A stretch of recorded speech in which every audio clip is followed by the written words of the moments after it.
ladies and gentlemen,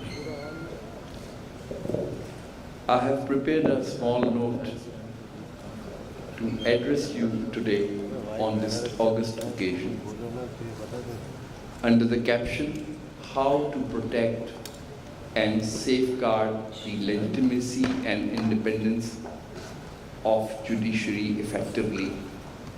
A few suggestions. The Constitution of Pakistan 1973 envisages an order wherein fundamental rights such as equality of status and opportunity before law, socio-economic, political justice, freedom of expression, belief, faith, worship, and association shall be secured.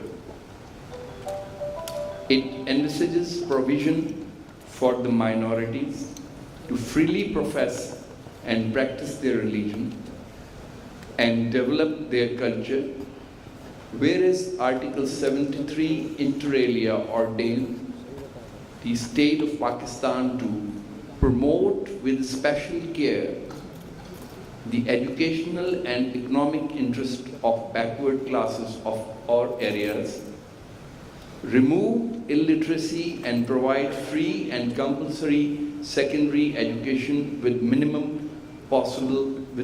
minimum possible period, make technical and professional education generally available and higher education equally accessible to all on the basis of merit, ensure inexpensive and expeditious justice, make provisions for securing just and humane conditions of work, ensuring that children and women are not employed in vocations unsuited to their age or sex, and for maternity benefits for women in employment.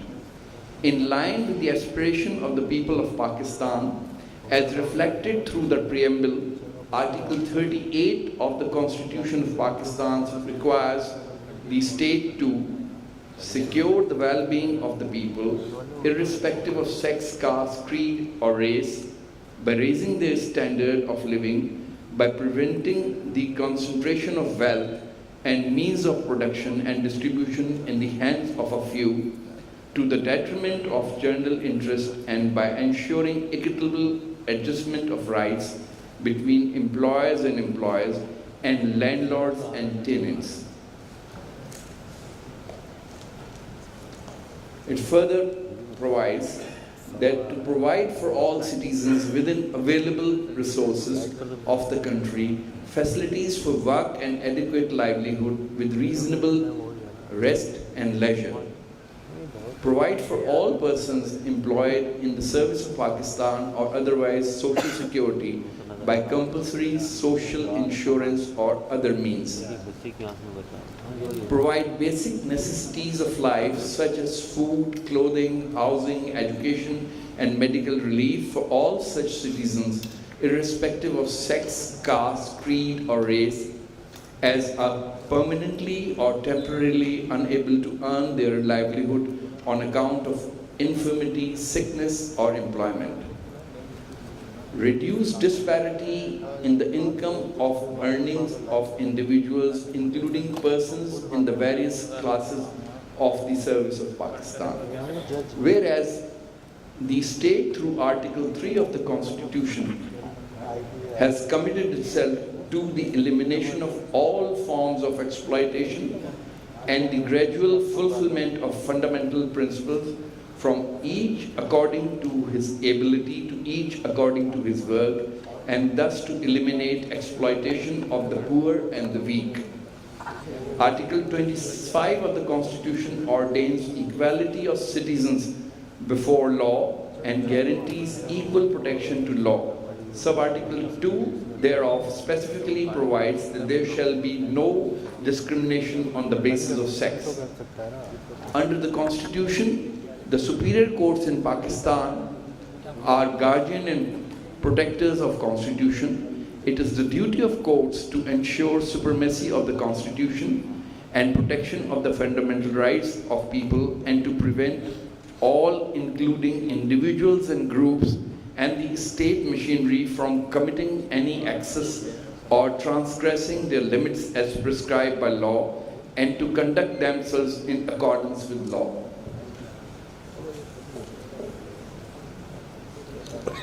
Judges, particularly in the global south, need to have a keen knowledge of the severe disparities and the volatility that underpins the ground realities of the society in which they are tasked to adjudicate. They cannot afford to be blind residents of ivory towers and elite institutions. They must be sensitive to the struggle of the common man, and they must be aware and attuned to the humans that they are applying the law to. They must also be aware of the multiple layers of disadvantage, the elements, the human elements is extremely important for the judiciary to be relevant. The more mechanized, blindfolded, or high-handed the judiciary, the further away it will be from the application of justice. This is not simply important for the higher task of delivering justice, but also for self-preservation.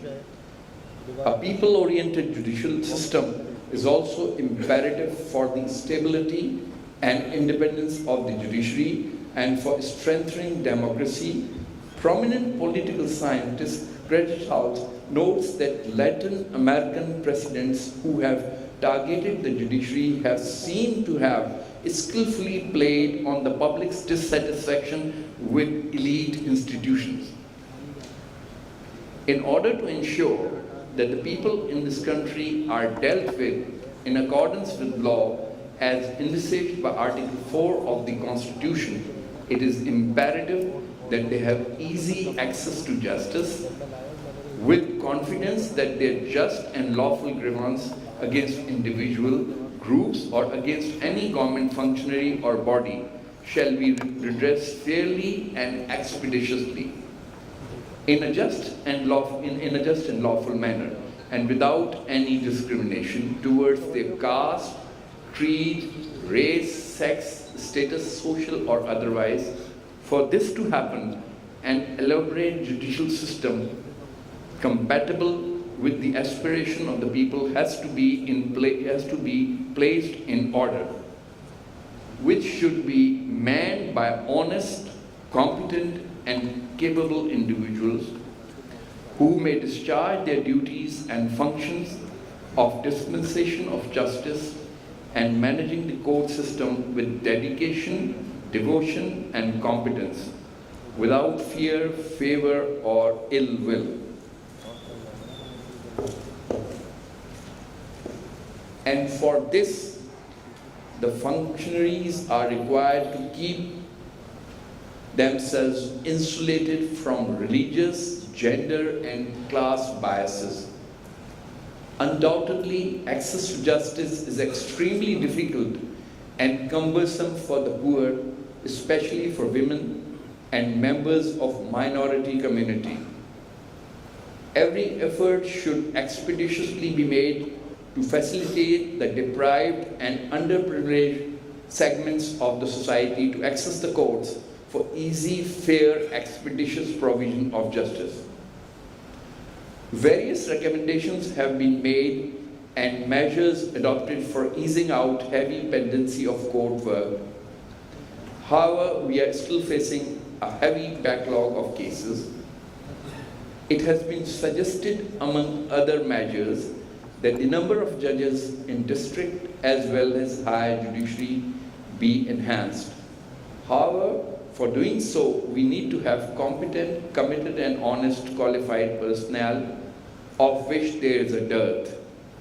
We therefore need to first make effort for capacity building. The standard of our education, more particularly the legal education, is not up to the mark. Concerted and serious efforts are to be made to improve the standard and quality of legal education, which may include revision of curriculum Though a few colleges for legal education have been established over the last few years, however, the capacity is not adequate to meet the requirement. Our judicial academies imparting legal education and training also need to enhance and improve their capacity and capability. A judicial officer is not only required to understand and analyze the facts of a case and the relevant law and to apply the same, but he also needs to have appropriate skill and training for regulating and conducting the court proceedings, and the judgment that he writes should be well reasoned and precise, so that the litigant parties and public in general may understand and respect the same, and there be very limited urge and or scope for impugning the same successfully. That may help a great deal in the final conclusion of the disputes between the parties at the trial stage. Although the subject under discussion is very extensive, but because of the paucity of time, I have to skip various relevant aspects of the matter. However, one cannot resist saying that for the judiciary to be effective, it is necessary that it should earn respect and confidence of the people, which requires a great deal of openness and transparency.